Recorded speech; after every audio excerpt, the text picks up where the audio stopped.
ان الحمد للہ نحمده ونستعینه ونستغفره ونعوذ باللہ من شرور انفسنا ومن سیئات اعمالنا من يهده اللہ فلا مضل له ومن يضلل فلا هادی له واشهد ان لا الہ الا اللہ وحدہ لا شریک له واشهد ان محمدا عبده ورسوله اما بعد فان خیر الحدیث کتاب اللہ وخیر الہدی ہدی محمد صلی اللہ علیہ وآلہ وسلم وشر الامور محدثاتها وكل محدثۃ بدعہ وكل بدعۃ ضلالہ وكل ضلالۃ فی النار۔ اعوذ باللہ السمیع العلیم من الشیطان الرجیم من ہمزہ ونفخہ ونفثہ بسم اللہ الرحمن الرحیم رب اشرح لی صدری ویسر لی امری واحلل عقدۃ من لسانی یفقہوا قولی۔ بسم اللہ الرحمن الرحیم ان اللہ وملائکتہ یصلون علی النبی یا ایہا الذین آمنوا صلوا علیہ وسلموا تسلیما۔ اللہم صلی علی محمد وعلی آل محمد کما صلیت علی ابراہیم وعلی آل ابراہیم انک حمید مجید۔ اللہم بارک علی محمد وعلی آل محمد کما بارکت علی ابراہیم وعلی آل ابراہیم انک حمید مجید۔ اللہم ربنا آتنا فی الدنیا حسنہ وفی الآخرۃ حسنۃ وقنا عذاب النار۔ لا الہ الا انت سبحانک انی کنت من الظالمین۔ حسبنا اللہ ونعم الوکیل۔ یا حی یا قیوم برحمتک استغیث ولا حول ولا قوة الا باللہ العلی العظیم۔ ربنا آتنا من لدنک رحمۃ وہیئ لنا من امرنا رشدا۔ الحمدللہ آج 25 اگست 2019 کو سنڈے کے دن قرآن کلاس نمبر 338 میں ہم انشاءاللہ تعالی سورۃ الغاشیہ سے آغاز کریں گے۔ میں نے بھی پہلے بھی کئی دفعہ عرض کیا کہ اللہ کے محبوب صلی اللہ علیہ وآلہ وسلم کے بارے میں صحیح بخاری اور صحیح مسلم میں آتا ہے کہ آپ صلی اللہ علیہ وآلہ وسلم کی جو جمعے کی نماز ہوا کرتی تھی، ہر جمعے کی نماز کی پہلی رکعت میں سورۃ الاعلیٰ تلاوت فرماتے تھے اور دوسری رکعت میں یہ سورۃ الغاشیہ، دونوں کنزیکٹیو صورتیں۔ اور حکمت یہی ہے کہ ان دو صورتوں میں تذکیر ہے، نصیحت ہے قرآن کے ساتھ، اور چونکہ قرآن کے ساتھ نصیحت کا ہفتہ وار اجتماع مسلمانوں کے ہاں نماز جمعہ ہے۔ نماز جمعہ کا مقصد نماز پڑھنا نہیں بلکہ مسلمانوں کی یہ ویکلی گیدرنگ ہے جس میں اللہ کی یاد کی طرف لوگوں کو مائل کیا جائے۔ اسی لیے آپ دیکھیں اللہ تعالیٰ نے ظہر کی نماز ختم کر دی ہے اس دن، اور اس کی جگہ نماز جمعہ رکھی ہے، لیکن نماز جمعہ میں بھی 4 کی بجائے 2 فرض ہے، 2 فرض وہ بھی کم کر دیے تاکہ باقی کا ٹائم جو ہے وہ تذکیر بالقرآن یعنی قرآن کے ذریعے نصیحت ہو۔ صحیح مسلم میں اوپر تلے 4 احادیث ہیں۔ ایک صحابیہ کہتی ہیں کہ نبی صلی اللہ علیہ وآلہ وسلم کی ہر جمعے کی تقریر سورہ قاف ہوا کرتی تھی۔ نماز جمعہ میں سورۃ الاعلیٰ اور سورۃ الغاشیہ، اور جمعے کی تقریر سورہ قاف، پارہ نمبر جو 26 میں ہے، چونکہ اس میں بھی تذکیر ہے، آخرت کی یاد دہانی ہے۔ یعنی نبی صلی اللہ علیہ وآلہ وسلم کی جو تذکیر اور نصیحت تھی اس کا تانا بانا قرآن ہی تھا، لیکن افسوس آج ہمارے ممبروں سے قرآن کے علاوہ ہر چیز بیان ہوتی ہے، بلکہ اب تو مارکیٹ میں وہ 12 تقریریں آ گئی ہوئی ہیں کہ 12 اتواروں کے 12 جمعوں کے بعد ایک وہ ریپیٹ کر دی جائے گی، جبکہ نبی علیہ السلام کا سارا جو تذکیر کا محور تھا وہ قرآن، کہ قرآن میں اللہ کے نبی علیہ السلام کو حکم ہوا ہے فذکر بالقرآن من یخاف وعید، نبی علیہ السلام قرآن کے ذریعے نصیحت کریں اس کو جو اللہ کی دھمکی سے ڈرتا ہے۔ تو آپ صلی اللہ علیہ وآلہ وسلم قرآن کے ذریعے ہی صحابہ کرام کو نصیحت کرتے تھے. اس وقت یہ پریشانی نہیں تھی کہ سننے والے کی زبان اور بیان والے کی ڈیفرنٹ ہو. سننے والے بھی عربی ہوتے تھے، بیان کرنے والے بھی. آپ صلی اللہ علیہ وآلہ وسلم فصیح عربی زبان میں بیان کرتے تھے، لیکن آج ہمیں اس کا ترجمہ کرنا پڑتا ہے، بات سمجھانی پڑتی ہے. تو ان صورتوں کو پڑھتے ہوئے خصوصاً پارہ نمبر 30 تو پورے کا پورا تذکیر ہے آخرت کی. لیکن یہ جو اسپیسیفک 2 صورتیں ہیں، جمعے کے نماز کے اندر بھی، اور صحیح مسلم میں آتا ہے کہ عیدین کی جو نمازیں ہوتی تھیں، یعنی عید الفطر اور عید الاضحیٰ، یعنی سال بعد جو مسلمانوں کی گیدرنگ ہو رہی ہے، اس میں بھی جو نماز کے اندر صورتیں آپ صلی اللہ علیہ وآلہ وسلم پڑھتے تھے وہ یہ 2 ہوتی تھی. بڑی سخت لینگویج ہے جی ان صورتوں کی، قیامت مضمر ہے، خصوصاً سورۃ الغاشیہ کے اندر آخرت کے پوائنٹ آف ویو سے. اعوذ باللہ من الشیطان الرجیم، بسم اللہ الرحمن الرحیم. هل اتاک حدیث الغاشیہ، کیا تمہیں خبر پہنچی ہے اس چیز کی جو چھا جائے گی، یعنی قیامت. وجوہ یومئذ خاشعہ، اس دن کتنے ہی چہرے ایسے ہوں گے جو ذلیل و خوار ہوئے ہوں گے، ان پہ خوف طاری ہوگا، خشیت طاری ہوئی ہوگی. عاملۃ ناصبہ، اور ان میں ایسے لوگ بھی شامل ہوں گے جو دنیا میں عمل کر کر کے تھک چکے تھے، یعنی دنیا میں انہوں نے اپنے زوم میں بڑے اعمال کیے، اتنے اعمال کیے کہ تھک گئے نیکیاں کر کر کے، ان کے بھی چہرے بگڑے ہوئے ہوں گے. اس کانٹیکسٹ میں صحیح بخاری میں عبداللہ ابن عباس کا قول موجود ہے کہ اس سے مراد عیسائی راہب ہے، جو نیکیاں تو بڑی دبا کے انہوں نے کی، گوشہ نشینی بھی اختیار کی، بڑے نیک اعمال کیے، لیکن وہ اس پیٹرن پہ نہیں تھے جو اللہ تعالیٰ نے اپنے پیغمبروں کو دیا. دین میں غلوف کیا، بدعت انہوں نے ایجاد کی. بدعت ایک ایسا مرض ہے کہ اس میں آپ عمل کر کر کے تھک جاتے ہیں، لیکن اینڈ رزلٹ 0 نہیں نکلتا، مائنس میں نکلتا ہے. 0 بھی نکلے تو چلے خیر ہے، مائنس میں. اس لیے نبی الاسلام کی صحیح مسلم میں ہے کہ ہر خطبے سے پہلے آپ پڑھتے تھے اما بعد فإن خیر الحدیث کتاب اللہ وخیر الہدی ہدی محمد صلی اللہ علیہ وآلہ وسلم وشر الامور محدثاتها وکل محدثۃ بدعہ وکل بدعۃ ضلالہ وکل ضلالۃ فی النار. آگاہ ہو جاؤ، سب سے بہترین کلام اللہ کی کتاب ہے، سب سے ہدایت یافتہ راستہ محمد صلی اللہ علیہ وآلہ وسلم کا ہے، اور بدترین کام وہ ہیں جو دین میں خود سے داخل کر دیے جائیں، اور وہ تمام کام بدعتیں ہیں، تمام بدعتیں گمراہیاں ہیں، اور تمام گمراہیاں دوزخ میں لے جانے والی ہیں. ایک بندہ کہتا ہے میں فجر کے 4 فرض پڑھوں گا، خیر ہے 2 فالتو ہی ہیں. تو قیامت والے دن اللہ کو یہ نہیں کہہ سکتا کہ 2 تو فالتو تھے، 2 رکھ لے اور وہ باقی 2 چھوڑ دے. وہ 4 پڑھنے سے 2 بھی ادا نہیں ہوئے، کیونکہ نبی کے پیٹرن پہ نہیں. رول ماڈل تو پرافٹ ہوتا ہے.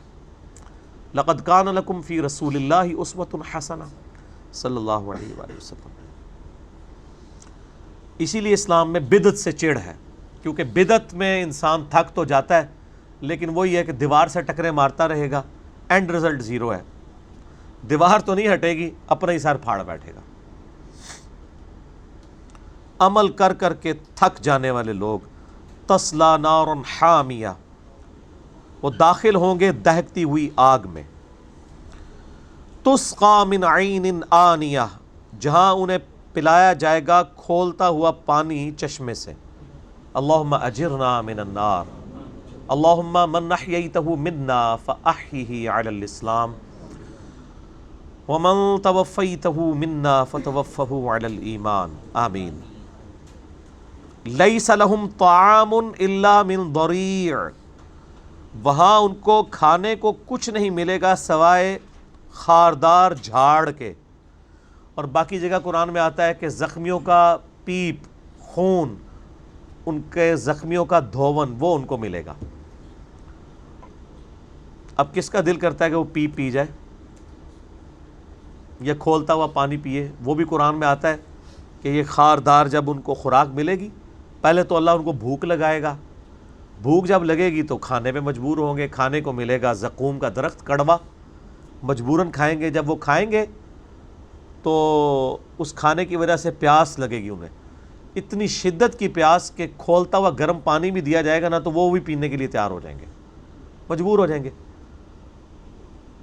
حتیٰ کہ وہ اپنے چہرے جب قریب کریں گے، قرآن حکیم میں بھی آتا ہے اور ڈیٹیلز بخاری اور مسلم میں، کہ ان کے چہرے کی کھال لٹک کے اس پیالے میں گر جائے گی گرمائش کی وجہ سے۔ بولے اعوذ باللہ تعالی۔ بہرحال آپ کہتے ہیں کچھ بھی ہیں تیرے محبوب کی امت سے۔ تو یہ ہے کتابوں کا خدا، جس خدا کا تعارف، جس اللہ کا تعارف ہمیں اللہ نے خود اپنے محبوب صلی اللہ علیہ وآلہ وسلم کے ذریعے کروایا۔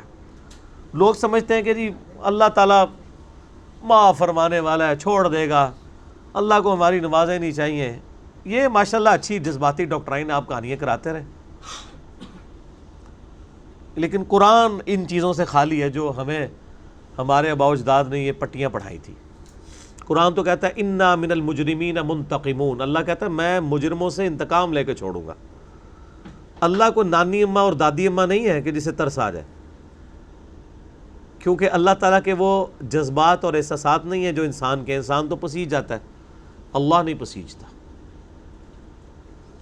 تو اللہ تعالیٰ ہمارا بجز خاردار جھاڑ کے کچھ نہیں ملے گا، لا یسمن ولا یغنی من جوع، اور وہ کھانا ایسا ہوگا کہ نہ تو وہ بھوک مٹائے گا اور نہ ہی اس سے کوئی صحت بن پائے گی کہ موٹاپا آ جائے۔ کھانا کھاتے جائیں گے لیکن بھوک اور بڑھتی جائے گی، نہ جسم میں وہ طاقت دے گا کہ طاقت پیدا ہو جائے مزید عذاب برداشت کرنے کی، نہ۔ ہوئے ہوئے ہوئے۔ اب سائملٹینیس کنٹراسٹ آ رہا ہے، ایک طرف تو یہ لوگ ہیں، دوسری طرف وہ لوگ ہیں وجوہ یومئذ ناعمہ، ایسے لوگ بھی ہوں گے قیامت والے دن جن کے چہرے بڑے بارونق ہوں گے، لسعیہا راضیہ، اور وہ دنیا میں انہوں نے جو کوشش کی ہوگی اس پہ قیامت والے دن راضی ہوں گے کہ ہماری جو محنت تھی آج ہمیں اس کا پھل مل گیا۔ فی جنت عالیہ، وہ عالی شان جنت میں ہوں گے۔ لا تسمع فیہا لاغیہ، اس جنت میں کوئی لغو بات بھی نہیں سنیں گے، یعنی جنت اتنی راحت کا مقام ہے کہ آپ کو ایسی بات بھی نہیں سننی پڑے گی جس سے کوئی کوفت ہو۔ فیہا عین جاریہ، اس میں چشمے جاری ہوں گے۔ فیہا سرر مرفوعہ، اس میں وہ اونچے اونچے تختوں پر بیٹھے ہوئے ہوں گے۔ اکواب موضوعہ، اور جو مشروبات کے برتن ہیں ان کے لیے رکھے ہوئے ہوں گے ساغر۔ ونمارق مصفوفہ، اور گاؤ تکیے ہوں گے کتار در کتار، پوری مجلس لگی ہوئی ہوگی جناب اہل جنت کی۔ وزرابی مبثوثہ، اور قیمتی قالین ان کے لیے بچھائے جائیں گے۔ جنت کے اوپر آپ نے اگر تفصیلات پڑھنی ہے نا، قرآن حکیم میں تو کئی مقامات پہ یعنی ان چیزوں کو ڈسکس کیا گیا، لیکن زیادہ ڈیٹیل آپ کو احادیث میں ملے گی، اور اس میں خصوصاً صحیح مسلم کا جو کتاب الجنہ چیپٹر ہے نا، ایک چیپٹر ہے صحیح مسلم میں آخری جلد میں، جنت اور اس کی نعمتوں کا بیان۔ اس کے علاوہ بخاری میں بھی ہے، ابو داؤد، ترمذی، نسائی، ابن ماجہ میں ہے، مسند احمد میں ہے، وہ آپ کو کمبائنڈ فارم میں مشکات میں مل جائے گا تیسری جلد کے اندر۔ مشکات میں اسی تو بار بار کہتا ہوں اس کو لیں، اس کا پی ڈی ایف بھی ہماری ویب سائٹ پہ رکھا ہوا ہے، ڈاؤن لوڈ کر سکتے ہیں فریلی، اس کتاب کو آپ منگوا بھی سکتے ہیں۔ تیسرا چیپٹر جنت کا پڑھیں تو انسان کہتا ہے کہ آج ہی جنت میں پہنچ جائے، لیکن وہ وہاں تک پہنچنے کے لیے ہرڈلز بہت زیادہ ہیں، یہ بڑا مسئلہ ہے۔ صحیح مسلم میں حدیث ہے کہ اللہ تعالیٰ نے جنت کو ناگوار چیزوں سے ڈھانپا ہوا ہے، ساری ناگوار چیزیں، حرام سے بچنے کی ناگواری، نماز پڑھنے کی ناگواری، وضو اور غسل کی مشقت اٹھانے کی ناگواری، اور روزے میں بھوک اور پیاس برداشت کرنے کی ناگواری، آنکھوں کی حفاظت کی ناگواری، کیونکہ طبیعت کا میلان تو ہمیشہ برائی کی طرف ہے۔ کیونکہ نفس اسی طرف مائل ہے. ان النفس لامارۃ بالسوء، حضرت یوسف علیہ السلام کا کلام ہے نا کہ نفس تو برائی کی طرف ہی لگاتا ہے، مگر جس پہ میرا رب رحم فرمائے. جو کوشش کرے گا اللہ تعالیٰ اس کے لیے انشاءاللہ راہیں کھولے گا. اور کہا گیا کہ جو جہنم ہے اس کو اللہ تعالیٰ نے شہوات سے ڈھانپا ہوا ہے. یعنی جس طرح جو مکھیاں ہیں نا وہ اپنی غذا کی طرف جاتی ہیں، میٹھے کی طرف جاتی ہیں، اس طرح لپک لپک کے لوگ دوزخ کی طرف ہی جائیں گے، کیونکہ وہاں پہ اٹریکشن ہے. اور اسی کی ڈیٹیل ہے جو ابو داؤد، ترمذی، نسائی، ابن ماجہ میں صحیح حدیث ہے کہ جب اللہ تعالیٰ نے جنت کو پیدا کیا تو حضرت جبرائیل کو کہا کہ جا کے ذرا جنت دیکھیں ایک بار.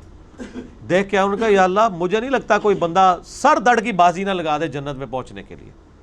اللہ نے کہا کہ اتنا سوکھا نہیں. اللہ نے جنت کو ڈھانپ دیا ناگوار چیزوں سے، مشقتوں سے، اور کہا کہ اب جا کے دیکھو. جب واپس آئے انہوں نے کہا اللہ تیری عزت کی قسم مجھے نہیں لگتا کوئی بندہ جنت میں جانے میں کامیاب ہوگا.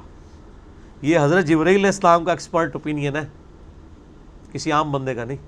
نظر بھی آ رہا ہے سر، دیندار ہے وہ بھی دنیا کا کتا بنا ہوا ہے، اور جو دنیا کا کتا ہے وہ تو پہلے ہی دنیا کا کتا بنا ہوا ہے.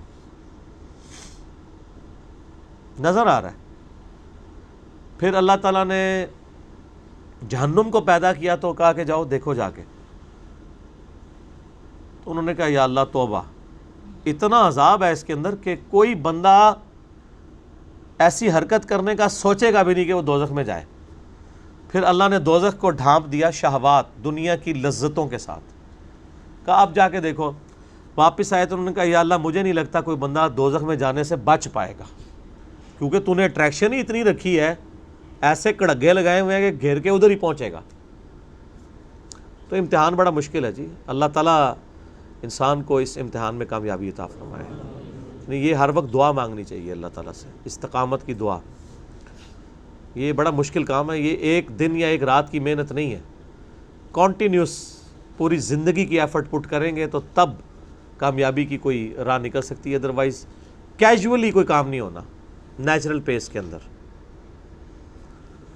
میرے بھائیوں، اس حوالے سے ہمارے ایک بڑے قریبی دوست ہیں، انہوں نے بڑی ایفرٹ پٹ کی ہے کسی طریقے سے قرآن اور سنت کا پیغام ایک مینیجیبل فارم میں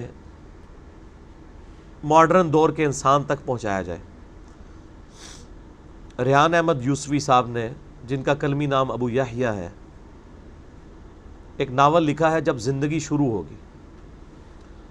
قرآن و سنت میں جو کچھ دوزخ کے بارے میں، میدان محشر کے بارے میں، اور الٹیمیٹلی جنت کے بارے میں جو چیزیں آئی ہیں ان کو انہوں نے بڑے بہترین فارم میں پریزنٹ کیا ہے.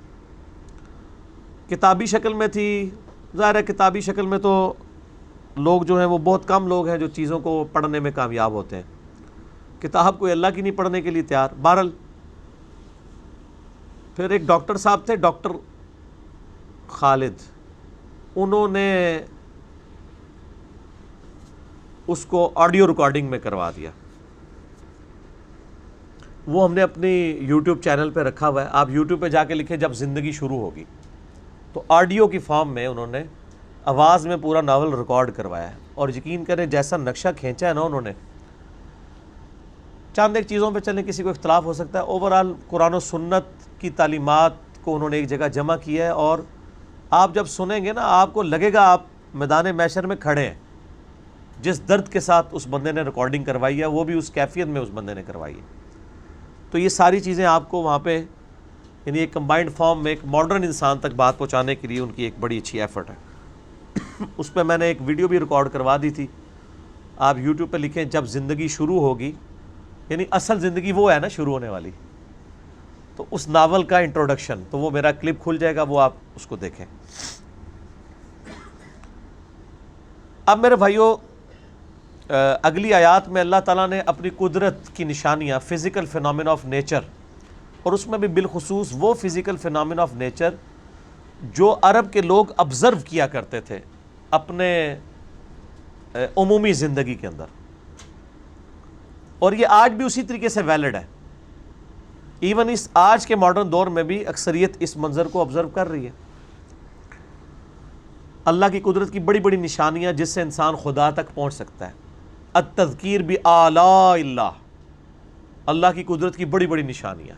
فبأي آلاء ربكما تكذبان افلا ينظرون الى الابل كيف خلقت. اے انسان کیا تو نے کبھی غور سے دیکھا کہ ہم نے اونٹ کو کس طرح تخلیق کیا ہے؟ ہائے ہائے ہائے، سر زمین و آسمان کی ساری مخلوقات مل کے، سارے بزرگ فرشتے مل کے ایک اونٹ نہیں بنا سکتے. اونٹ تو بہت بڑی بات ہے، اونٹ کی ایک کوہان نہیں بنا سکتے. اس کے جگر کے اندر اللہ نے جو کیپیسٹی رکھی ہے وہ نہیں. یہ اتنا غیر معمولی جانور ہے، ریگستان میں 1 مہینے تک بغیر پانی پیے یہ ٹریول کر سکتا ہے، سٹور کر لیتا ہے اپنے اندر پانی. اپنی مرضی سے سٹور نہیں کرتا، اللہ نے اسے ایسا بنایا. اسے تو پتہ بھی نہیں ہوگا کہ میں کیوں سٹور کر لیتا ہوں. جیسے ہمیں نہیں پتا کہ ہم کھانا پینا جب کر کے فارغ ہوتے ہیں تو ہمارا معدہ کس طرح اس کو ہضم کرتا ہے، چھوٹی آنت کے اندر، پھر بڑی آنت میں کیا ہوتا ہے، اور کس طرح ہمارے گردے ورکنگ کرتے ہیں. ہمارے کسی بزرگ کو بھی نہیں پتا، ہمیں بھی نہیں پتا. تو اس جانور کی مثال دی جس پہ پوری عرب کی اکانومی ڈیپینڈنٹ تھی، کیونکہ عرب میں اگتا تو کچھ بھی نہیں تھا. وہ تجارت ہی کیا کرتے تھے، جو وہاں پہ کچھ چیزیں تھیں وہ لے کے، کھجوریں لے کے چلے جایا کرتے تھے اور چیزیں، اور اس کے بس باقی لوگوں سے غلہ لیتے تھے. بارٹر سسٹم چل رہا تھا. تو ان کا سفر ریگستان میں ہی ہوتا تھا، شام کی طرف.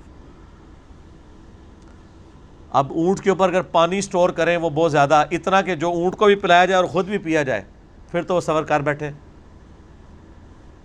اپنی سٹوریج کا اونٹ پہ رکھتے تھے اور اونٹ خود اپنے اندر سٹور کر لیتا ہے. تو اللہ نے کہا اس اونٹ کو دیکھا کیسا بنایا ہے، تمہارے گھوڑے فیل ہیں، ریگستان میں چل نہیں سکتے، اور اونٹ کے پاؤں ایسے بنائے ہیں کہ جو ریگستان میں چلتا ہے، اور ساری وہ گرم لو برداشت کرتا ہے. اس کے باوجود اتنا طاقتور ہے کہ اس پہ تم بیٹھتے ہو، ٹریول کرتے ہو. پھر اس کی کوہان ایسی رکھی ہے کہ اس کے اوپر تم یعنی وہ مینیجبل فارم میں اس کے اوپر کرسی وغیرہ زین رکھ سکتے ہو. تو اس کے اوپر اللہ نے ان کو ایمفسائز کروایا کہ اس کو کبھی دیکھو یہ خود نہیں بنا، اس کو بنایا ہے کسی نے. وَإِلَى السَّمَاءِ كَيْفَ رُفِعَتْ، اور آسمان کی طرف دیکھو کیسا بلند کیا اسے بلند کرنے والے نے. وَإِلَى الْجِبَالِ كَيْفَ نُصِبَتْ، اور دیکھو پہاڑوں کو کیسا اللہ نے ان کو گاڑ دیا، کیسا کھڑا کیا انہیں. یہ ناسبی کا لفظ بھی اسی سے نکلا ہے، وہ بھی سیدنا علی کے مقابلے پہ کھڑے ہوئے ہیں. وَإِلَى الْأَرْضِ كَيْفَ سُطِحَتْ، اور زمین کو دیکھو کیسا بچھونا بنایا. یہ 4 آبزرویشنز ہیں جو عرب کے لوگ کرتے تھے. یعنی اب ایک بندہ آپ امیجن کریں ریگستان میں سفر کر رہا ہے، اسے کیا نظر آئے گا؟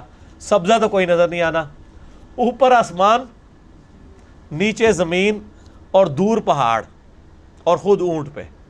یہ 4 ہی آبزرویشن ہوگی نا. اونٹ نظر آئے گا اسے، زمین نظر آئے گی، آسمان نظر آئے گا، یا دور دراز اگر کوئی پہاڑی ٹیلے ہیں تو وہ نظر آئیں گے، اور کچھ بھی نہیں. تو یہ ساری کی ساری چیزیں دیکھو اور اس سے اللہ تک پہنچو. اسی کو کہا گیا التذکیر بآلاء اللہ. الفوز الکبیر فی اصول تفسیر میں شاہ ولی اللہ دہلوی نے، کہ قرآن کی آیات کی انہوں نے جو کیٹیگریز بیان کی ہیں ان میں سے ایک کیٹیگری یہ بھی ہے کہ فزیکل فینامنا آف نیچر سے آپ اس رزلٹ پہ پہنچیں گے کہ God is the only explanation of all the physical phenomena in this universe. خدا کے علاوہ کوئی وضاحت نہیں ہو سکتی یہ تمام قدرت کے مظاہر کی. فذکر، اے نبی علیہ السلام پس انہیں سمجھاتے رہیں. انما انت مذکر، بے شک آپ تو تذکیر کرنے کے لیے بھیجے گئے ہیں. آپ کا کام کیا ہے؟ لوگوں کو سمجھانا، لوگوں تک حق بات پہنچانا. ان کو منوانا آپ کا کام نہیں ہے. یہ 2 الگ چیزیں ہیں. میرا یوٹیوب پہ کلپ ہے، علماء اور جہلاء دونوں ہی ناقابل اصلاح ہیں. یعنی جو تلے ہوئے ہیں گمراہی پہ آپ ان کو سمجھائیں گے. جن کی پرائمری رسپانسبلٹی تھی، اللہ نے ان کو بھی منع کیا ہے کہ آپ نے زبردستی نہیں سمجھانا ان کو، صرف بات پہنچانی ہے. مانتے ہیں مانے، نہیں مانتے جائیں دوزخ میں. اور یہاں پہ وہ بات دوبارہ ریپیٹ، انما انت مذکر، آپ کا کام، آپ تو صرف ڈر سنانے والے، لست علیہم بمسیطر، آپ ان کے اوپر داروغہ بنا کے، نگہبان بنا کے نہیں بھیجیں گے کہ آپ ان کے سر پہ کھڑے ہو جائیں گے مانو، نہیں، دعوت دیں گے، مانتے مانے نہیں جاتے جائیں دوزخ میں۔ انا ہدیناہ السبیل اما شاکرا و اما کفورا، ہم نے ہدایت کا راستہ واضح کر دیا، اب تمہاری مرضی ہے، شکر گزاری کی روش اختیار کرو خواہ ناشکری کی، خدا کو کوئی پرواہ نہیں ہے، خدا بے پرواہ ہے، یہ ذہن میں رکھیے گا۔ مجھے اللہ تعالیٰ کی جس صفت سے ڈر لگتا ہے نا، وہ اس کی غنی ہونے کی صفت ہے۔ جب اس کو پرواہ ہی نہیں ہے تو سر پھر آپ جو مرضی کریں، اٹھا کے پھینکے گا دوزخ میں، چیختے رہیں گے، اسے پرواہ ہی نہیں۔ سورہ المومن کے سٹارٹ میں آتا ہے کہ اللہ تعالیٰ جب نافرمانوں کو عذاب دے گا نا تو ان سے پوچھے گا آج تمہیں تکلیف ہو رہی ہے؟ تو کہیں گے آج تو ہم اپنی جان سے بیزار ہیں۔ تو اللہ فرمائے گا اس سے زیادہ مجھے تم سے بیزارگی ہوتی تھی جب دنیا میں تمہیں اللہ کی طرف بلایا جاتا تھا اور تم روگردانی کرتے تھے۔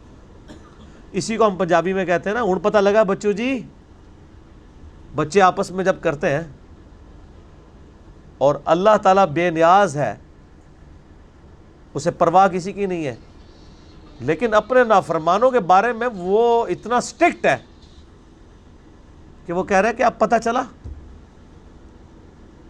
ہمیں بتایا کہ نہیں اللہ کو کون سی نمازیں چاہیے، اللہ ہماری نمازوں پہ ہے، فرشتے تھوڑے ہیں، وہ بڑا غفور رحیم ہے، اور آدھی بات بتاتے ہیں، جبکہ قرآن میں سورۃ الحجر میں ہے اے نبی الاسلام میرے بندوں کو خبر دے دو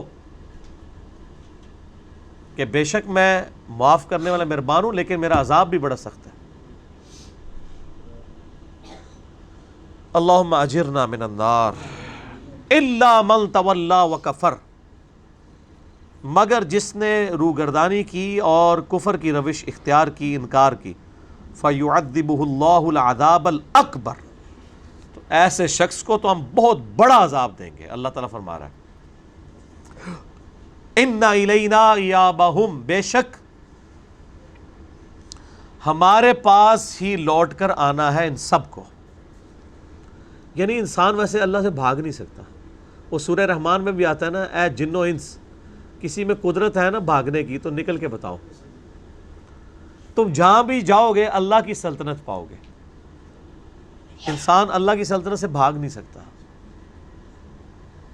تو جس سے آپ بھاگ نہیں سکتے، جس سے آپ جان نہیں چھڑا سکتے، تو اس سے بچنے کا طریقہ یہی ہے کہ اس کی پناہ میں آ جائیں،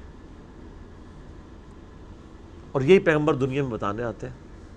تو اللہ تعالیٰ ہمارا دنیا میں اگر کوئی ہم سے روگردانی کی روش اختیار کر رہا ہے تو کوئی مسئلہ نہیں ہے، کدھر جائے گا بھاگ کے، مر کے میرے پاس ہی آنا ہے نا، کتنی دیر زندہ رہنے گا۔ ویسے تو وہ دنیا میں بھی عذاب دے سکتا ہے، لیکن اس کی ایک عادت ہے کہ دنیا میں ڈھیل دیتا ہے۔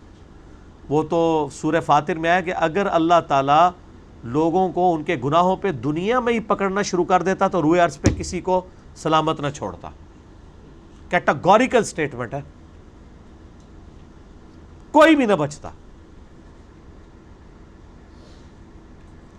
تو اللہ تعالیٰ ماتا ہے بے شک انہیں لوٹ کے ہمارے پاس ہی آنا ہے، ثم ان علینا حسابہم، اس کے بعد ان کا حساب کتاب ہمارے ذمہ، ہم پھر پوچھ لیں گے، حساب کر لیں گے۔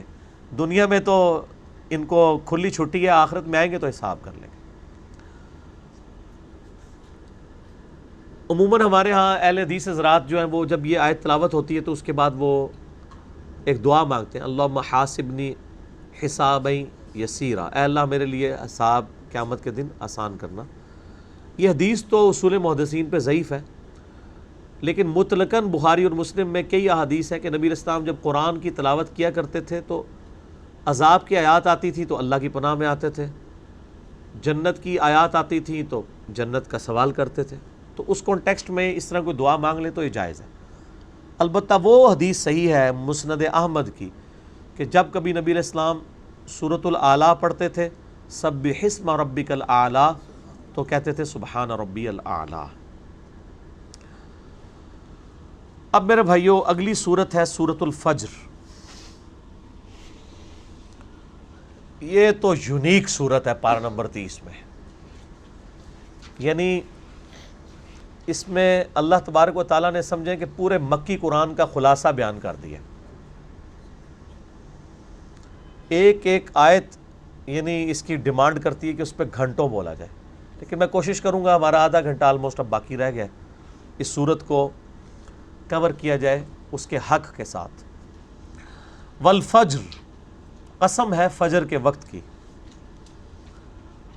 اور امپلائیڈ ہوتا ہے کہ اس فجر کے وقت کے پیدا کرنے والے کی قسم۔ اللہ تعالیٰ جب فزیکل فینومینا آف نیچر یا قدرت کی جو مخلوقات کی قسم یاد فرماتا ہے نا، تو اس سے مراد اس کے کریٹر کی قسم ہے کہ یہ پرفیکٹ نہیں، اس کو بنانے والی ذات پرفیکٹ ہے۔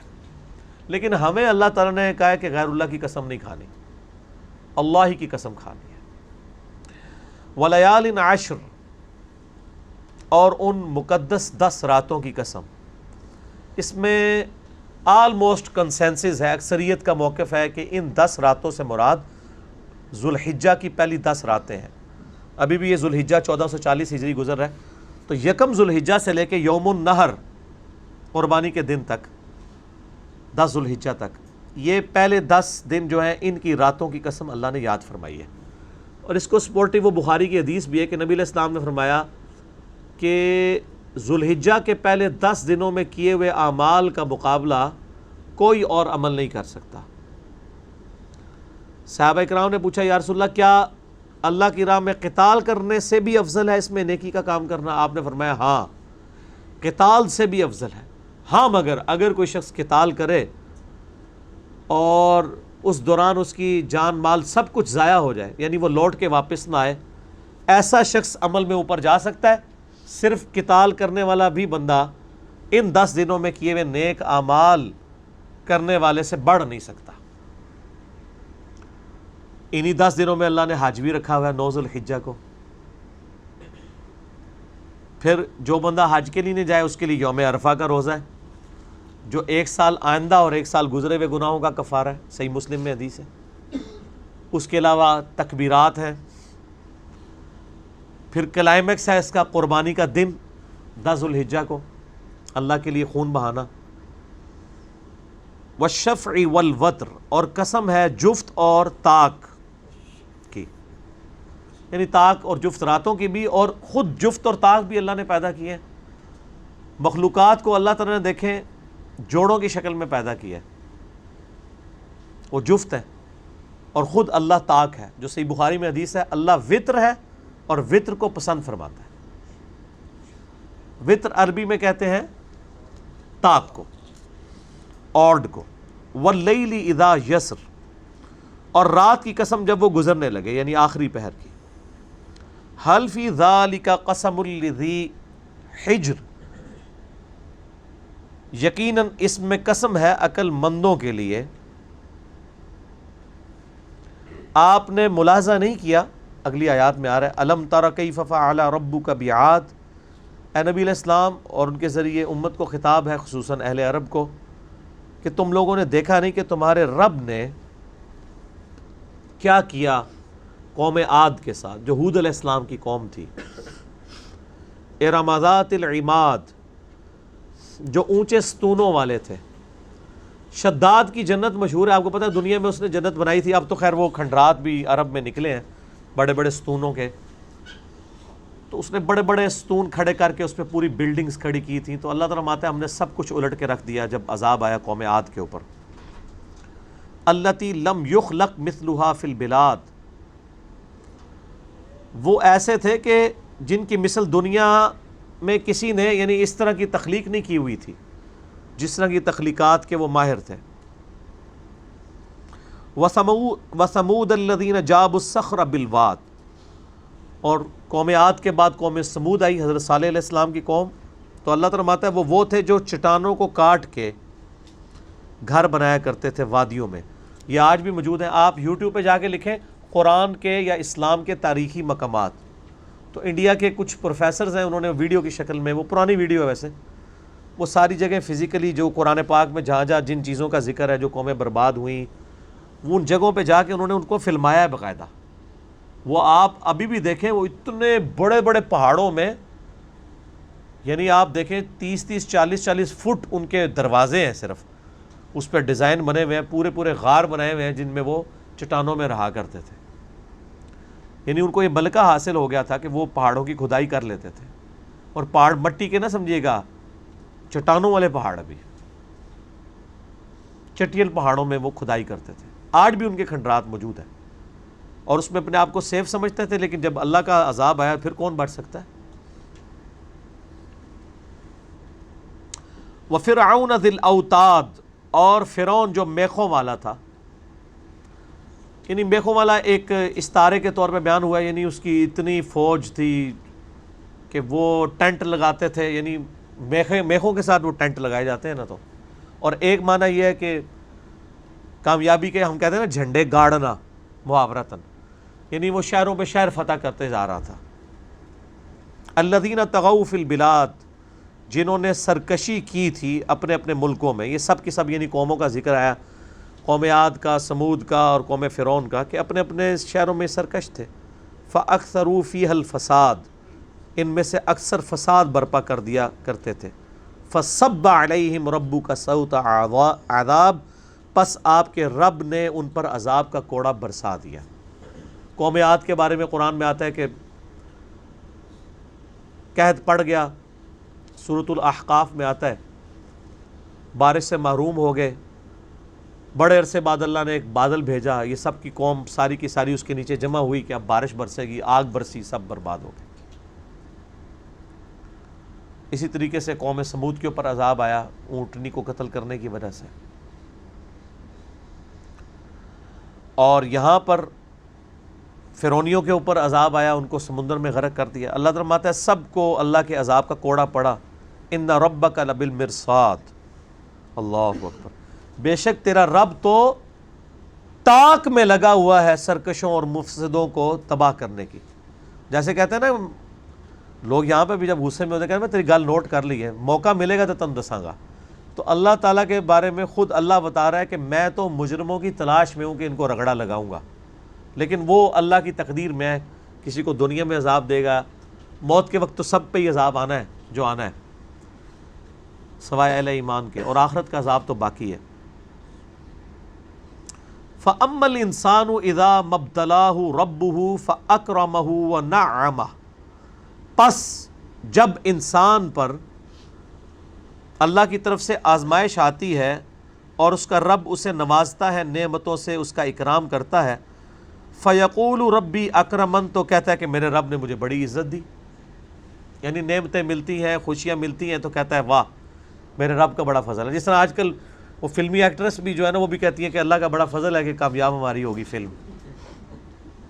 اور سمگلر بھی کہہ رہے ہوتے ہیں اللہ کا بڑا فضل ہے، اللہ نے کھلی روزی دی ہوئی ہے حرام کی، اور اللہ کی طرف منسوب کرتے ہیں. تو اللہ تعالیٰ ہے انسان کی عادت ہے کہ جب ہم اس کے لیے اسے مبتلا کرتے ہیں، آزمائش کرتے ہیں اس کی رزق کھول کر، تو وہ کہتا ہے بڑا اللہ کا کرم ہے.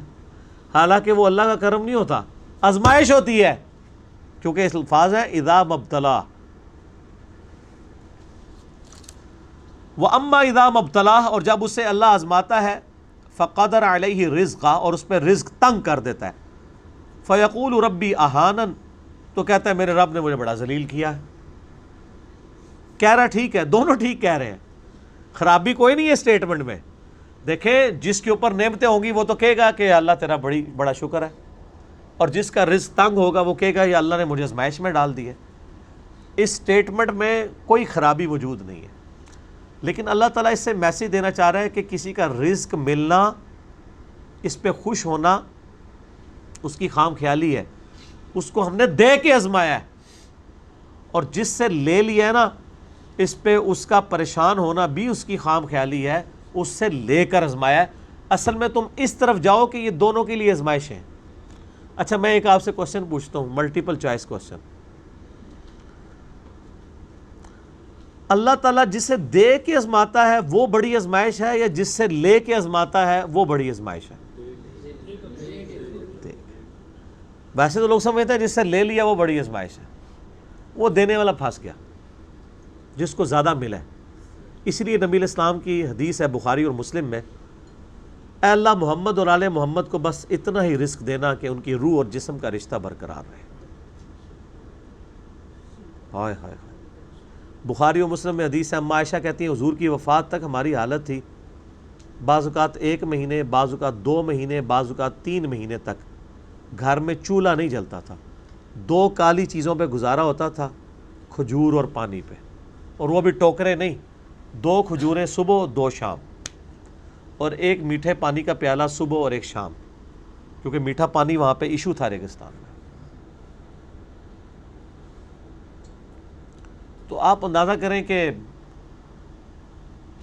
جو اللہ کی محبوب ترین شخصیت ہے انہوں نے کتنی فخر کی زندگی گزاری ہے، اور اس کا وہ کلائمیکس، وہ حدیث ہے، میں جب بھی پڑھتا ہوں کانپ اٹھتا ہوں، بڑی لمبی حدیث ہے بخاری مسلم کی۔ نبی علیہ السلام نے اپنے بیویوں کے ساتھ ایلا کر لیا، 1 مہینے کے لیے ناراض ہو گئے اور گھر کی چھت پہ چلے گئے۔ سیدنا عمر جب پہنچے وہاں پہ، بڑی لمبی حدیث ہے، آج مان لی جنید جمشید صاحب کے دفاع میں جو میں نے لیکچر دیا تھا اس میں نے وہ پوری حدیث سنائی ہے۔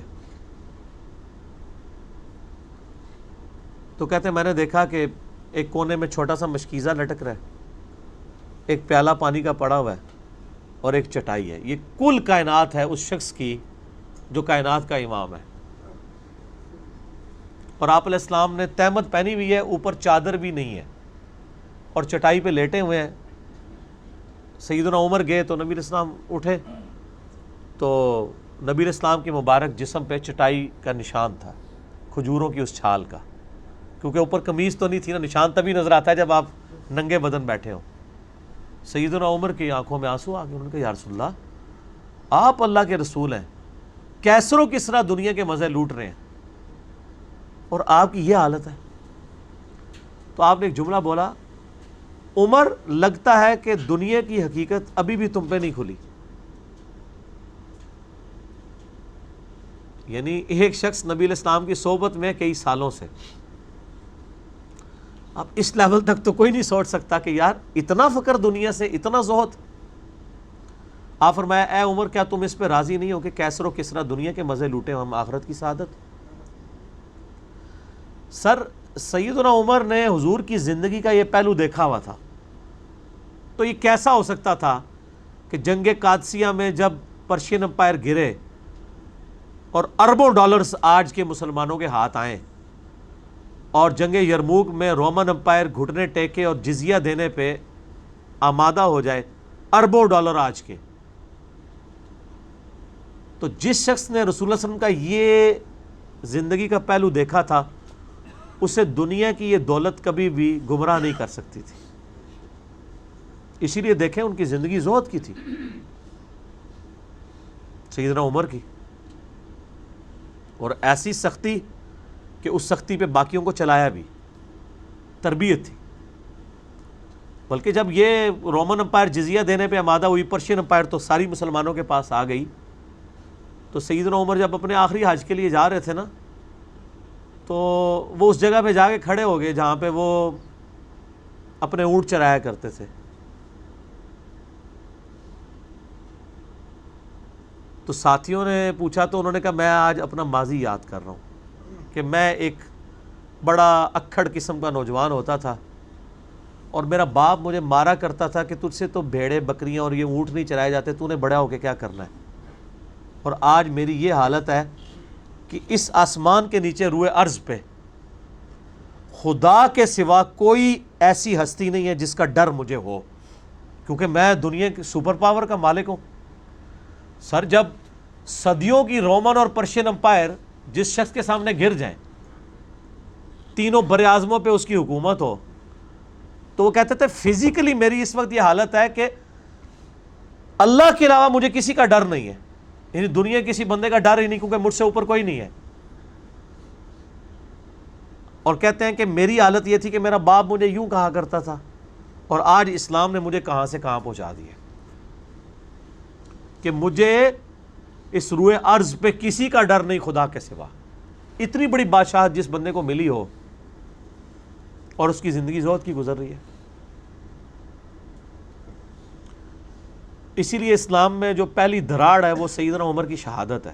بخاری مسلم کی حدیث ہے کہ نبی علیہ السلام نے فرمایا میری امت اور فتنوں کے درمیان ایک دروازہ ہے، جب وہ دروازہ توڑ دیا جائے گا تو میری امت پہ فتنے شروع ہو جائیں گے۔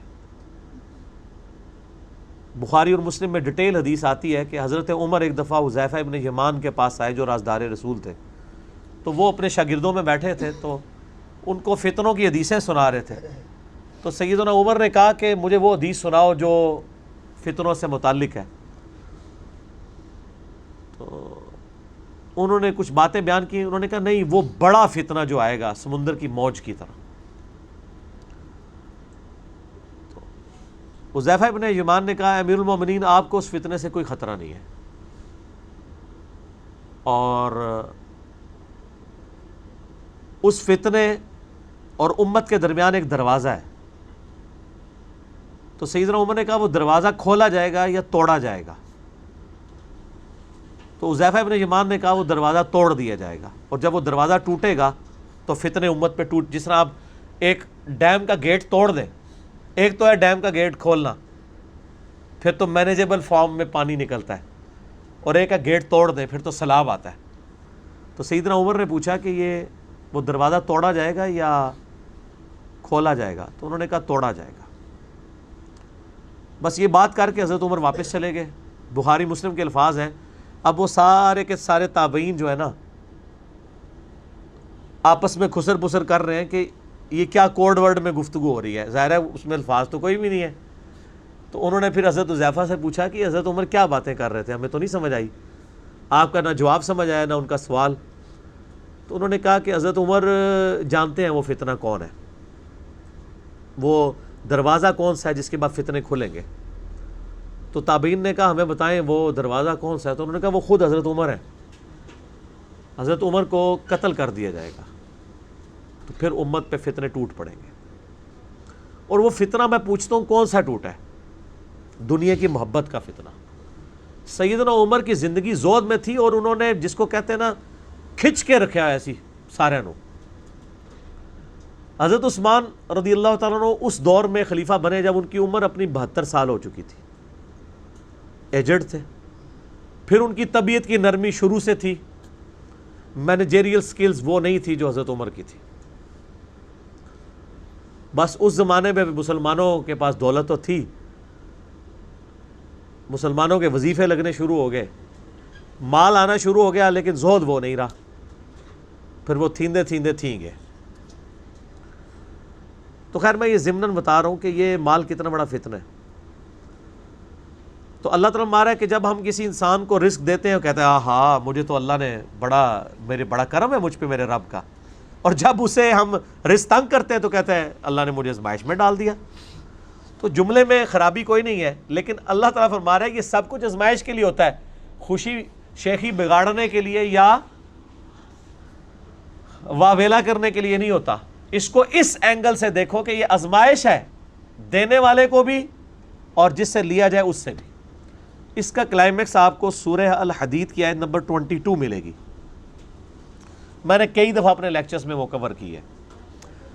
اللہ تبارک تعالیٰ فرماتا ہے کہ ہم زمین میں جتنی بھی آزمائشیں نازل کرتے ہیں تکلیفوں کی شکل میں، خواہ وہ وباؤں کی شکل میں ہو، سیلاب کی شکل میں ہو، زلزلے کی شکل میں ہو، اور تمہاری جانوں میں جو کچھ نازل کرتے ہیں، کسی کو بلڈ کینسر ہو گیا ہے، کسی کو طاعون کا مرض ہو گیا ہے، کسی کو ٹی بی ہو گئی ہے، یہ ساری کی ساری تکلیف ہم نے پیدا کرنے سے پہلے ہی لوح محفوظ میں لکھ لی ہیں۔ اور پھر اللہ تعالیٰ فرماتا ہے اس لیے تاکہ جسے اللہ کی نعمت ملے وہ شیخی نہ بگاڑے، اور جس سے نعمت چھن جائے تو اس کے اوپر واویلا نہ کرے۔ اور ظاہر ہے جب آپ کو تکلیف کا یہ پتہ چلے کہ یہ اللہ نے ہمارے مقدر میں لکھی تھی، وَلَنَبْلُوَنَّكُمْ بِشَيْءٍ مِّنَ الْخَوْفِ وَالْجُوعِ وَنَقْصٍ مِّنَ الْأَمْوَالِ وَالْأَنفُسِ وَالثَّمَرَاتِ۔ صبر آ جائے، سارے انسان کڑ کڑ کے مر جائے، اگر انسان کی زندگی میں یہ چیز نہ ہو، آپ کڑ کڑ کے مر جائیں گے اس غم سے کہ یار میرے ساتھ یہ کیا ہو گیا۔ آپ کے اوپر چیک پوائنٹ کیا ہے جس کے ذریعے آپ تکلیف پہ صبر کر سکتے ہیں؟ اللہ کی مرضی۔ یہی ہمیں سکھایا گیا نا، اِنَّا لِلَّهِ وَإِنَّا إِلَيْهِ رَاجِعُونَ۔ ہم خود بھی اللہ کی طرف سے آئے تھے، اسی کی طرف لوٹ کے چلے جائیں گے، غم نہیں کرنا۔ خدا ہماری ضرورت ہے، بلکہ اس سے بڑھ کے خدا ہماری مجبوری ہے۔ اسی لیے دیکھیں جو گاڈ میں بلیو کرنے والے لوگ ہیں نا وہ تکالیف کو سہ جاتے ہیں. گورے کس طرح خودکشیاں کر رہے ہیں حالانکہ ان کی تکالیف ان کو اشر اشیر بھی نہیں جن تکلیفوں سے ہمیں گزرنا پڑ رہا ہے. یعنی ہمارے ملک کی اکانومی آپ کے سامنے ہے, غربت کتنی ہے, لیکن فرسٹریشن کے اگینسٹ باندھا ہوا ہے نا وہ خدا کے اندر یقین ہے. ایک لمحے کے لیے اس کو نکال دیں آپ, دیکھیں جناب یہاں پہ کئی خودکشیاں ہوتی ہیں. تو اللہ تبارک و تعالی ہماری ضرورت نہیں مجبوری بھی ہے, اس کے بغیر ہم تکالیف پہ صبر نہیں کر سکتے. اور دیکھیں اس صبر پہ اجر ملنے والا ہے جو کہ ہماری نیڈ تھی. تو کہا گیا صبر کرو, اللہ ان اللہ مع الصابرین, اللہ صبر کرنے والوں کے ساتھ ہے. کلا بل لا تکریمون الیتیم, اللہ فرماتا ہے نہیں, یہ مال ملنا یا چھیننا اس کے اوپر واویلا یا خوشی نہیں, اصل مسئلہ ہے کہ تم یتیم کا اکرام نہیں کرتے ہو. ولا تحاضون علی طعام المسکین, اور مسکینوں کو کھانا کھلانے کی ترغیب نہیں دلاتے. جس کے پاس مال آیا ہوا ہے وہ لے کے بیٹھا ہوا ہے. یہ مال اس لیے نہیں تھا کہ خوشیاں مناؤ کہ اللہ کا بڑا فضل ہے, یہ اس لیے تھا کہ خرچ کرو غریبوں پہ. وَتَأْكُلُونَ التُّرَاثَ أَكْلًا لَمًّا, اور چٹ کر جاتے ہیں میراث کا سارا مال. یعنی باپ مرتا ہے تو بڑا بیٹا بہنوں کی جائیداد بھی ہتھیا لیتا ہے. وَتُحِبُّونَ الْمَالَ حُبًّا جَمًّا, اور مال اور دولت سے حد درجے کی محبت کرتے ہو. کلا اذا دکت الارض دکن دکا, یقیناً وہ دن آنے والا ہے جس دن زمین کوٹ کوٹ کے برابر کر دی جائے گی. یہ فلیٹ کر دی جائے گی زمین, یعنی پھر یہ پوری زمین ہی میدان محشر بن جائے گی. وَجَاءَ رَبُّكَ وَالْمَلَكُ صَفًّا صَفًّا, اور اس زمین پہ اللہ اور فرشتے قطار در قطار اتر آئیں گے. اللہ اپنی شان کے لائق اس دنیا پہ اتر آئے گا, اس کی تمثیل کوئی بیان نہیں ہو سکتی. وَجِيءَ يَوْمَئِذٍ بِجَهَنَّمَ, اور جہنم بھی لے آئی جائے گی میدان محشر میں. ہائے ہائے ہائے, یعنی جنت دوزخ سب کچھ یعنی فیصلہ ہو رہا ہے سر. وہ جس طرح ایک دنیا میں بھی کورٹ لگتی ہے نا, مجرم بھی پیش کیا جاتا ہے, گواہ بھی لائے جاتے ہیں, وہیں پہ فیصلہ ہو جاتا ہے. یہ اللہ کی سب سے بڑی عدالت لگنے والی ہے. یومئذ یتذکر الانسان وانى له الذکریٰ, اس دن انسان کو سمجھ آئے گی, یعنی وہ سوچ رہا ہوگا یار دنیا میں نے کاش نیکی کی روش اختیار کی ہوتی. لیکن اللہ فرماتا ہے اس دن نصیحت حاصل کرنے کا کوئی فائدہ نہیں ہوگا. یہ اکثر لوگ یہاں بھی کہتے ہیں او جی آگے جا کے پتہ چل جائے گا کون ٹھیک ہے کون غلط ہے. تو میں کہتا ہوں آگے جا کے پتہ نہیں لگے گا, لگ پتہ جائے گا. یعنی ایک قادیانی کو اگر قیامت والے دن جا کے پتہ چلتا ہے کہ مجھے تو دنیا میں ختم نبوت پہ دھوکہ دیا گیا تھا, تو اس کو یہ پتہ چلنا فائدہ دے گا؟ قادیانیوں تک تو ہم سارے منہ پھاڑ کے کہتے تھے ہاں, تو باقیوں کے لیے بھی یہی ہے. وہ کس طرح سمجھ بیٹھیں کہ ہم حق پہ ہیں؟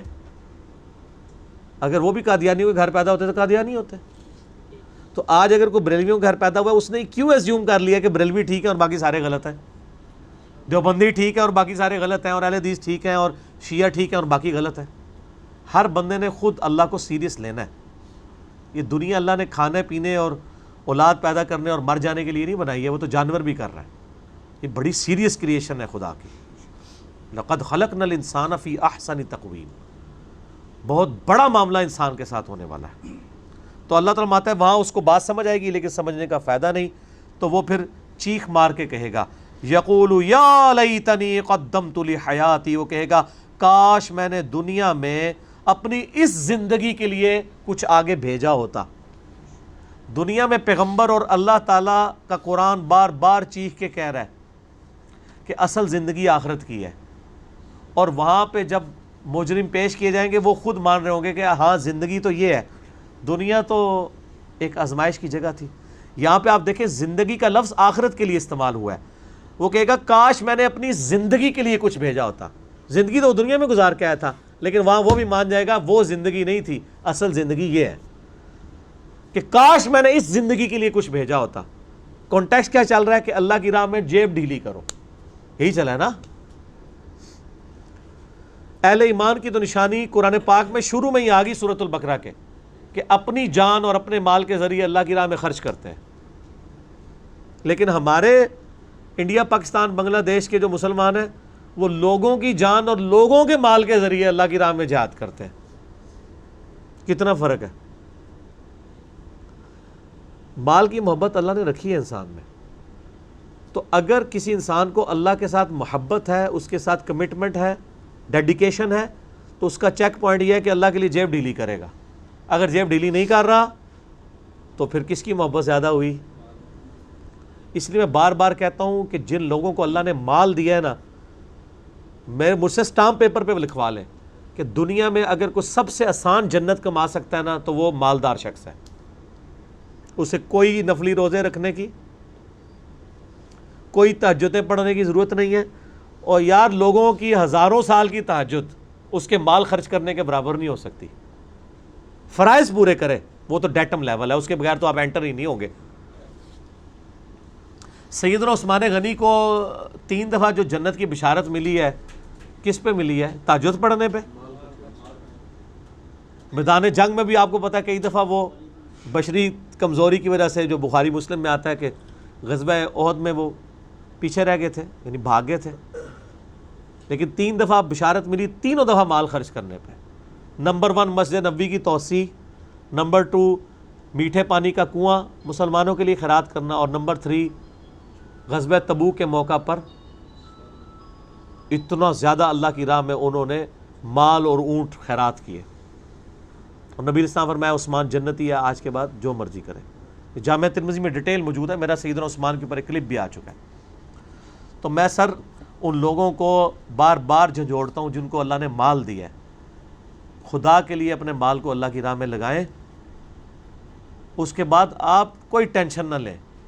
اور دیکھیں, مال لگانا ایک ایسی نیکی ہے جس کو چھپانا بہت آسان ہے.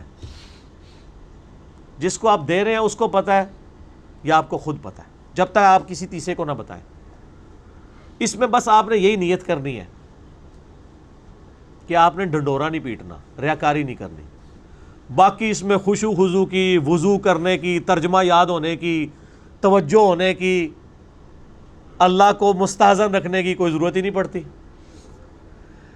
نیکیوں کے ساتھ تو یہ چیزیں بہت جڑی ہوئی ہیں نا. تہجد کے بعد کوئی اٹھ بھی جائے تو وہ پورے پروٹوکول کے ساتھ نماز کیسے پڑھے گا؟ اس میں آپ بے شک دماغ میں اپنی دکان کا حساب کر رہے ہوں اور ادھر سے آپ غریب کو دے رہے ہوں, خیر ہے توجہ ہو نہ ہو, آپ کی نیکی پکی ہے. یہ دنیا میں کوئی نیکی ہے. اسی لیے قرآن پاک میں سب سے زیادہ جس نیکی پہ زور دیا گیا نا نماز کے بعد, وہ اللہ کی راہ میں انفاق فی سبیل اللہ. اور بات ٹھیک ہے کہ وہ ہمارے استاد کہا کرتے تھے, وہ باپا جانی, کہ مال مومن کا ہتھیار ہے. آج کے دور میں دعوت و تبلیغ کا کام بھی مال کے بغیر نہیں ہو سکتا. یہ نہ سمجھے میں آپ کو کوئی اپیل کر رہا ہوں کہ میری کوئی چندہ بک ہے. سر جدھر ہے اتھے ہی دیو. اور میں تو سب سے بہترین مصرف مال کا سمجھتا ہوں کسی غریب بندے کی پڑھائی کا خرچہ اٹھائیں. ہمارے ملک میں غربت کے سرکل سے, پاورٹی سرکل سے صرف ایک چیز باہر نکال سکتی ہے, اور وہ اچھی تعلیم ہے. غریب آدمی کو آپ رکشہ لے کے دے دیں گے, بس گزر بسر ہی کر سکتا ہے نا. لیکن تعلیم ایک ذریعہ ہے جس کے ذریعے وہ اچھی نوکری حاصل کر کے اپنے خاندان کو پاورٹی سرکل سے نکال سکتا ہے. کئی اتنے لائق بچے ہوتے ہیں لیکن تعلیم کا خرچہ نہ اٹھانے کی وجہ سے بیچارے وہ پیچھے رہ جاتے ہیں. سب سے بہترین مصرف ہے, اور اس میں بھی سب سے پہلے آپ کے قریبی رشتہ داروں کا حق ہے. اور رشتہ داروں میں سب سے پہلے آپ کے بہن بھائی آتے ہیں. ماں باپ بیوی بچے تو ہیں ہی ہیں, اس کے بعد باقی لوگ ہیں. تو اللہ تعالیٰ فرماتا ہے کہ وہ کہے گا کاش میں نے آخرت کے لیے کچھ مال پانی خرچ کر کے اللہ کے ڈیوائن بینک میں جمع کرایا ہوتا تو آج وہ نیکیاں میرے کام آتی. فَيَوْمَئِذٍ لَا يُعَذِّبُ عَذَابَهُ أَحَدٌ, اس دن اللہ تعالیٰ اس طرح عذاب دے گا کہ کسی نے ویسا عذاب دیکھا نہیں ہوگا.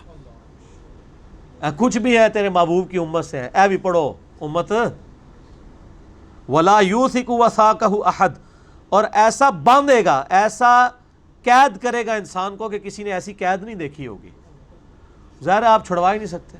دنیا کی جیلیں تو آپ توڑ بھی سکتے ہیں, دنیا میں آپ رشوت دے کے چھوٹ بھی سکتے ہیں, اللہ سے بھاگ کے کہاں جائیں گے؟ اللہم اجرنا من النار, آمین.